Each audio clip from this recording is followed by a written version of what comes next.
Day of trading. Google, by the way, has been hot. Now, what hasn't been hot? The coal sector, coming under a lot of pressure lately. And my next guest says it all comes back to President Obama's energy policies, which doesn't include coal. I guess it's not part of all of the above. Joining me now, Tom Borelli, Senior Fellow at the National Center for Public Policy Research.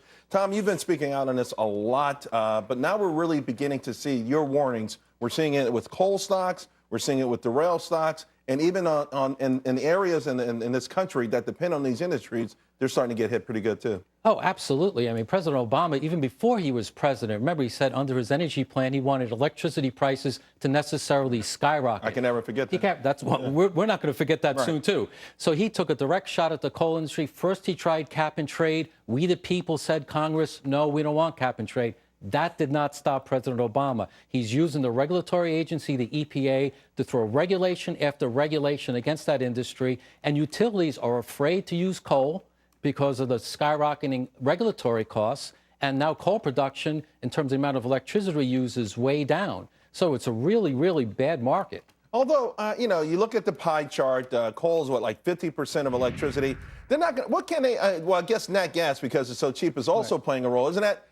From a supply and demand sort of point of view, is that sort of also putting some pressure on coal? Well, sure. Natural gas has been really, really cheap, as we all know. But, coal has always been cheap and reliable. Coal, right now, we're at 1978 levels of electricity from coal.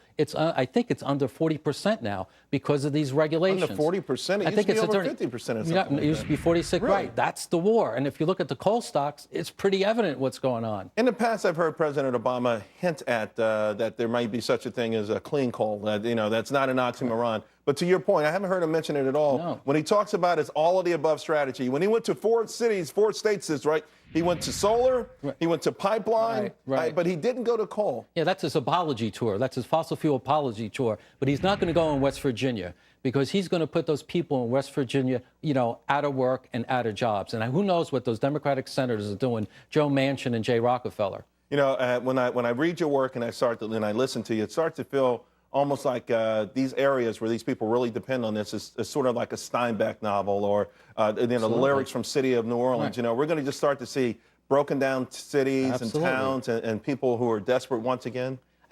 These hardworking people, the coal miners, the railroad workers, and President Obama is putting them on the unemployment line because of his anti-fossil fuel policy. It's really outrageous, and people aren't happy now with the electricity price. With gasoline prices. Wait till electricity prices start to skyrocket as these power plants come offline. What is the industry doing or saying to sort of counteract this? Not nearly enough.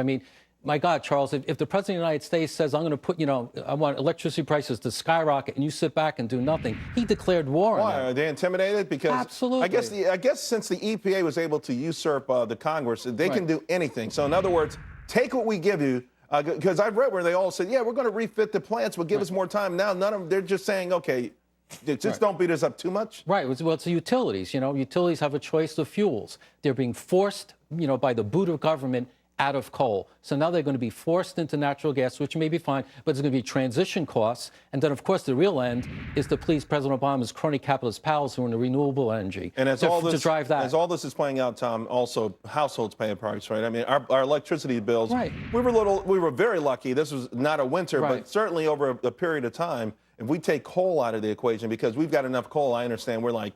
Right, Saudi Arabia coal. I've always heard that term. Then we're talking higher costs also for the average home. Right. Well, in addition to the gasoline prices, you're going to be looking at double-digit increases in electricity prices that will, reduce our standard of living and really harm a lot of hardworking Americans. And it's regressive. Those who least could afford to pay it are going to be paying higher rates. Tom Borelli, National Center for Public Policy Research. Thank you very much. We appreciate it. Thank you.